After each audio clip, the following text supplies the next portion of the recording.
Então, o tema da aula de hoje é calor latente. O que é o calor latente? O calor latente é o calor que vai estar relacionado com a mudança de fase de uma substância. Para mudar de fase, a substância tem que atingir uma certa temperatura que nós chamamos de ponto de fusão, ebulição, vaporização, correto? Não é em qualquer temperatura que a substância muda de fase. A substância mais comum que a gente pode ver transitar entre os três estados no nosso dia a dia é a água. Por isso que eu vou usar ela como exemplo. Nós sabemos que a água, o gelo, a 0 graus ele derrete, se transforma em água. Então ele sofre fusão. Okay? Nós sabemos que a água a 100 graus ela sofre o quê? Vaporização. Correto? Então por isso que eu vou usar nos nossos exemplos aqui a água, a substância água, para melhor visualização da nossa teoria. Okay? Então vamos começar o nosso experimento aqui. Eu tenho gelo dentro desse recipiente e eu medi a temperatura dele, ele está 0 graus. Eu vou ligar uma chama que vai fornecer calor a esse gelo, uma determinada quantidade de calor Q.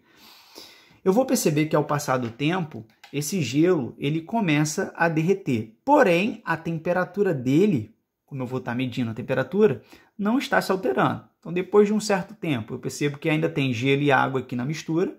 Quando eu vou medir a temperatura de novo, ainda está 0 graus. Depois que eu percebo que só ficou água, ou seja, todo o gelo se transformou em água, eu vou medir a temperatura de novo, logo após o aquecimento, eu percebo que a temperatura ainda continua 0 graus. Então, qual é a conclusão desse nosso experimento? Que ao mudar de fase do sólido para o líquido, a temperatura da substância água não mudou. Mas nós aprendemos lá em calor sensível que quando um corpo recebe calor sensível ou perde calor sensível, a temperatura muda. Sim, a temperatura muda, porém o estado físico continua o mesmo.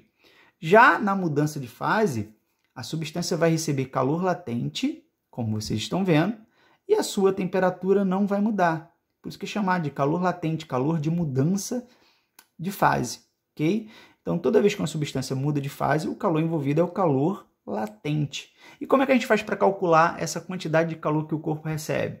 Eu vou usar a equação Q, que é a quantidade de calor dada em calorias, M é a massa em gramas da substância que está derretendo ou mudando de estado físico, tá? E L é chamado de calor latente de mudança de fase, ok? Então nós vimos que a gente tem aí 6 mudanças de fase: fusão, vaporização, condensação, solidificação, sublimação e sublimação inversa. Para cada uma dessas mudanças de fase, para cada substância, nós temos um L diferente. Ok?